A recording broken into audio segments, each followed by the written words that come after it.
இது மகிமை நேரம். கர்த்தராகிய இயேசு கிறிஸ்துவின் நாமத்தினாலே மகிமை நேர நிகழ்ச்சியின் மூலமாக மறுபடியும் உங்கள் யாவரையும் சந்திப்பதிலே நான் மகிழ்ச்சி அடைகிறேன். கர்த்தர் கொடுத்த இந்த வாய்ப்புக்காக அவருக்கு நன்றிகளையும் சோசனைகளையும் ஏறெடுக்கிறேன். இந்த நாட்களிலும் கர்த்தர் தம்முடைய ஜனங்களுக்கு ஆசீர்வாதங்களை பரிபூர்ணமாக தந்து வழிநடத்துகிறார் என்று பார்க்கிறோம். கர்த்தர் ஒவ்வொரு காரியங்களிலும் நம்முடைய வாழ்க்கையிலே பரிபூர்ணத்தை தந்து நம்மை ஆசீர்வதிக்க வேண்டும் என்று விரும்புகிறார். எந்தெந்த காரியங்களிலே கர்த்தர் பரிபூர்ணத்தை தர விரும்புகிறார் என்று நாம் ஒவ்வொரு நாளும் சிந்தித்து வருகிறோம். இந்த நாட்களிலும் கர்த்தர் பரிபூர்ணத்தை தரும் ஒரு காரியமாக நாம் ஒன்றை தியானிப்போம். அதற்கு ஆதாரமாக எடுத்துக்கொண்ட வேத வசனம் 2 கொரிந்தியர் 9ஆம் அதிகாரம் 11 மற்றும் 12ஆம் வசனம். தேவனுக்கு எங்களால் ஸ்தோத்திரம் உண்டாவதற்கு ஏதுவாக இருக்கும் மிகுந்த உதார குணத்திலே நீங்கள் எவ்விதத்திலும் சம்பூரணம் உள்ளவர்களாவீர்கள். இந்த தர்ம சகாயமாகிய பணிவிடை பரிசுத்தவான்களுடைய குறைவுகளை நீக்குகிறதும் அல்லாமல் அநேகர் தேவனை சோசரிப்பதனாலே சம்பூரண பலனுள்ளதாயும் இருக்கும் என்று வாசிக்கிறோம். உதார குணத்திலே நீங்கள் எவ்விதத்திலும் சம்பூரணம் உள்ளவர்களாவீர்கள் என்று வாசிக்கிறோம். கர்த்தர் உதார குணத்திலே நம்மை சம்பூரணம் அடைய செய்ய விரும்புகிறார், பரிபூர்ணம் அடைய செய்ய விரும்புகிறார். உதார குணத்திலே நாம் பரிபூர்ணம் அடைய வேண்டும் என்றால் நாம் கொடுக்கிறவர்களாக காணப்பட வேண்டும். கர்த்தர் நாம் மற்றவர்களுக்கு உதவி செய்ய வேண்டும், மற்றவர்களுக்கு கொடுக்கிற காரியத்திலே நாம் பரிபூர்ணம் அடைய செய்ய வேண்டும் என்று விரும்புகிறார். கர்த்தருடைய ஆலயத்திற்கென்று, கர்த்தருடைய ஊழியர்களுக்கென்று நாம் கொடுக்கும் ஒவ்வொரு காணிக்கையும், மேலும் ஏழைகள் எளியவர்கள் என்று மற்றவர்களுக்கு கொடுக்கும் ஒவ்வொரு செயல்களும் காரியங்களும் கர்த்தருக்கு பிரியமாக இருக்கிறது. ஏனென்றால் நாம் அவர்களுக்கு நாம் இறங்கி கொடுக்கும்போது, உதாரணத்துவமாய் கொடுத்து அவர்கள் தேவைகள் சந்திக்கப்படும் போது என்ன நடக்கிறது என்றால் கர்த்தருடைய நாமம் துதிக்கப்படுகிறது. அப்படிதான் இந்த வசனத்திலே போற்றிருக்கிறது, அநேகர் தேவனை ஸ்தோத்தரிப்பார்கள் என்று. நாம் அவர்களுக்கு உதாரணத்துவமாக கொடுக்கும்போது அவர்கள் தேவனை ஸ்தோத்தரிப்பார்கள், கர்த்தருடைய நாமம் மகிமைப்படும். அதற்காக கர்த்தர் கொடுக்கும் பலன், கர்த்தருடைய நாமம் நம்மிடம் மகிமைப்படும் போது கர்த்தர் நமக்கு மிகுதியான பலனை தருவார், மிகுதியான ஆசீர்வாதங்களை தந்து மறுபடியுமாக உதார குணத்திலே நாம் மற்றவர்களுக்கு உதவி செய்யும்படியாக நம்முடைய காரியங்கள் ஒவ்வொன்றிலும் ஆசீர்வாதத்தை தந்து நம்மை ஆசீர்வதிப்பார் என்று பார்க்கிறோம். ஒருவேளை நாம் கர்த்தருக்குடைய ஊழியங்களுக்கென்று மற்றவர்களுக்கு கொடுக்கிறவர்களாக காணப்பட்டாலும் நம்முடைய கையின் பிரயாசங்களிலிருந்து நாம் உதாரணத்துவமாய் கொடுக்க நாம் கற்றுக்கொள்ள வேண்டும். கர்த்தர் அதை தான் விரும்புகிறார், சம்பூர்ணமாய் அதை கொடுக்க வேண்டும் என்று விரும்புகிறார். சம்பூர்ணமாய் நாம் மற்றவர்களுக்கு உதவி செய்ய வேண்டும் என்றால் கர்த்தர் நம்மை சம்பூர்ணமாய் ஆசீர்வதிக்க வேண்டும். கர்த்தர் நம்மை சம்பூர்ணமாய் ஆசீர்வதிக்க வேண்டும் என்றால் நாம் சம்பூர்ணமாய் கொடுத்தால் கர்த்தர் ஆசீர்வதிப்பார். கர்த்தர் ஆசீர்வாதத்தை கொடுத்த பின்பாக நான் சம்பூர்ணமாக கொடுப்பேன் என்று சொல்லாமல் நாம் முதலாவது சம்பூர்ணமாக கொடுக்கிறவர்களாக காணப்படுகிறவர்களாக காணப்பட வேண்டும். நம்முடைய ஒருவேளை நாம் ஏழ்மை நிலையிலே இருந்தாலும் ஒவ்வொருவருக்கும் சம்பூர்ணமாக கொடுக்கிறவர்களாக காணப்படும் போது கர்த்தருடைய நாமம் மகிமைப்படும், கர்த்தர் துதிக்கப்படுவார்.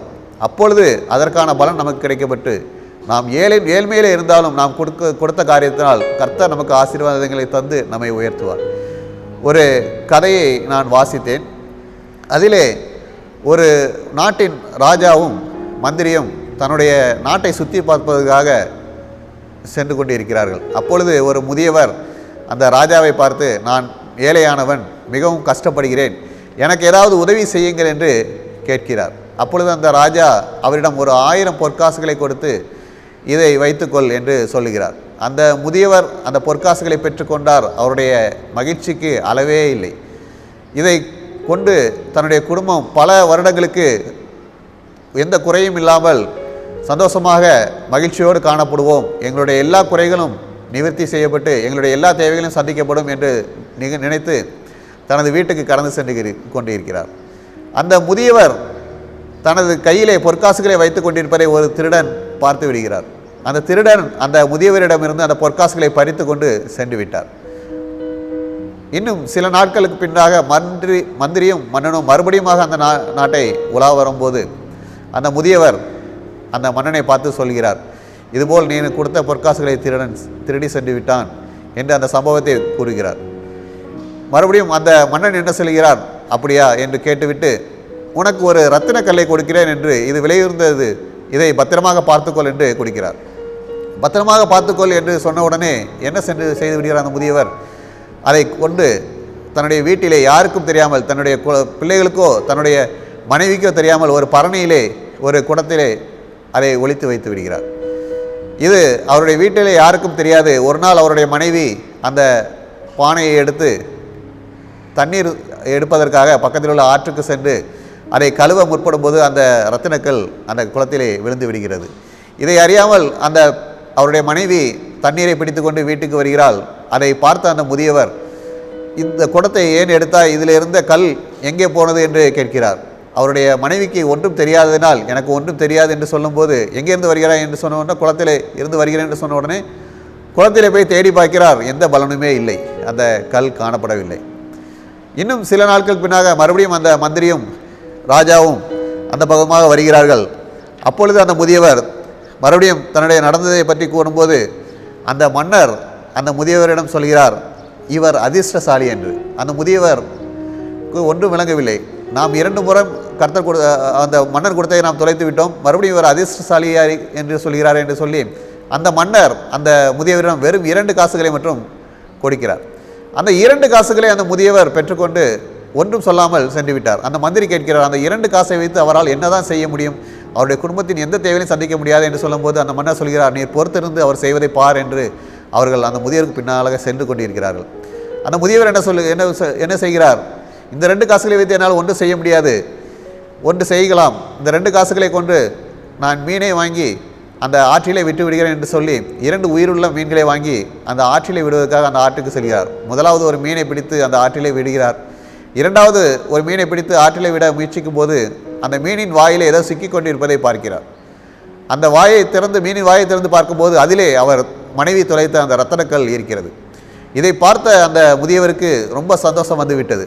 அவர் என்ன சொல்கிறார், ஐயோ கிட்டியாச்சு, சிக்கியாச்சு என்று சொல்லும்போது அவர் சத்தம் போட்டு அந்த ரத்தனக்கல் சிக்கியாச்சு என்று சொல்கிறார். ஆனால் அந்த பாதையிலே வந்த திருடன் தன்னைத்தான் அவர் முதியவர் சிக்கி கொண்டான் என்று சொல்கிறார் என்று நினைத்து பதட்டத்தோடு ஓடும்போது அங்கிருந்த மக்கள் இவன் ஓடுகிறானே என்ன என்று விசாரித்து அவனை பிடித்து விசாரிக்கும் போது இந்த முதியவரிடம் திருடியதை கண்டுகொள்கிறார்கள். அந்த திருடனை பிடித்து அந்த முதியவருக்கு உண்டான எல்லாவற்றையும் வாங்கி கொடுத்து விடுகிறார்கள்.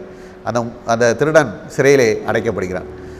இப்பொழுது முதியவர் சந்தோஷத்தோடும் மகிழ்ச்சியோடும் திரும்ப செல்கிறார். பாருங்கள், அவரிடம் அந்த பொற்காசுகள் இருக்கும்போது அது தன்னுடைய குடும்பத்துக்காக வைத்துக்கொள்ள வேண்டும் நினைத்தார். அந்த ரத்தனங்கள் இருக்கும்போது தனக்கும் கூட குடும்பத்துக்கு கூட பயன்படாதபடி இருக்க வேண்டும் என்று நினைத்தார். அந்த 2 காசுகளை பெற்றுக்கொண்ட போதோ மற்றவர்களுக்கு உதவி செய்யும் போது அந்த மீன்களை வாங்கி ஆற்றில் விடும் என்று நினைக்கும் போது எல்லா ஆசீர்வாதங்களையும் அவர் பெற்றுக்கொண்டார். இதுபோல தான் கர்த்தர் நம்முடைய வாழ்க்கையிலே பல ஆசீர்வாதங்களை பல நிலையிலே தந்திருக்கிறார். ஒருவேளை நமக்கு பல ஆசீர்வாதங்களை தந்து வைத்திருக்கும் போது அதை நமது குடும்பத்துக்காக மட்டுமே பயன்படுத்தும்படியாக நாம் வைத்துக் கொண்டிருக்கிறோமா, மற்றவர்களுக்கு உதவி செய்யாமல் என்று சிந்தித்து பார்க்க வேண்டும். அதுபோல கர்த்தர் ஒருவேளை பெரிய ஆசீர்வாதங்களை தந்திருக்கிறார் என்றால் இதனுடைய மதிப்பு கூடும் என்று அதை நாமளும் நம்முடைய குடும்பம் யூஸ் பண்ணாமல் அதை வைத்திருக்கிறோமா என்று பார்க்க வேண்டும். நாம் எந்த ஒரு சூழ்நிலை இருந்தாலும் அந்த ஏழையாக அந்த 2 காசு இருக்கும்போது செய்தது போல ஏழைகள் மட்டுமே அடுத்தவர்களுக்கு உதவுகளாக காணப்படுகிறார்கள் என்பதை நாம் கண்கூடாக பார்க்க முடிகிறது. பணம் வைத்திருக்கிறவர்கள் அதிகமாக உதவி செய்வதை நாம் பார்க்க முடிவதில்லை. எனவே இதை ஏழைகளிடமிருந்து தான் நாம் கற்றுக்கொள்ள வேண்டியிருக்கிறது. எனவே எந்த சூழ்நிலையில் இருந்தாலும் கர்த்தர் நமக்கு கொடுத்த ஆசீர்வாதங்களிலிருந்து உதாரணமாய் கொடுக்க வேண்டும் என நினைக்கும் போது கர்த்தர் நம்மை பல மடங்கு ஆசீர்வதித்து நம்மை உயர்த்துவார் என்பது இந்த கதையின் மூலமாக நமக்கு தெரிய வருகிறது. எனவே கர்த்தர் நமக்கு ஆசீர்வாதங்களை கொடுக்கும்படியாக நாம் முதலாவது உதாரணமாய் கொடுப்போம். கர்த்தர் நம்மளுக்கு பல விதங்களிலே ஆசீர்வாதங்களை தந்து நம்மை உயர்த்தி எங்களை மகிழ செய்வார். அப்படிப்பட்டதான ஆசீர்வாதங்களை கர்த்தர் நமக்கு தந்து வழி நடத்துவாராக. ஆமேன். ஜெபம். கர்த்தாவே, இந்த நாளிலும் உதார குணத்திலே பரிபூர்ணப்படுத்துவதை பற்றி சிந்தித்தோம். ஆண்டவரே, எப்பொழுதும் எந்த சூழ்நிலையிலும் நாங்கள் உதாரணத்துவமாய் கொடுக்கும்படியாக காணப்படும் போது நீர் எங்களை ஆசீர்வதிக்கிறீர். எங்களிடம் பணம் இருக்கும்போது நாங்கள் உதாரணத்துவமாய் கொடுக்க வேண்டும் என்று இல்லை. எந்த ஒரு சூழ்நிலையும் நாங்கள் உதாரணத்துவமாய் கொடுக்கும்போது நீர் எங்களுக்கு உலக பிரகாரம் ஆசீர்வதித்து எங்களை ஆசீர்வதிப்பீர் என்று நாங்கள் சிந்தித்தோம். அப்படிப்பட்டதாக நாங்கள் உதாரணத்துவமாய் காணப்பட உங்களுடைய கருத்திலிருந்து ஆசீர்வாதங்களை பெற்றுக்கொள்ள கிருபை செய்யும். மீட்பர் பாதம் அணிந்து மன்றாடி கேட்டுக்கொள்கிறோம். எங்கள் ஜீவன நல்ல பிதாவே. ஆமென்.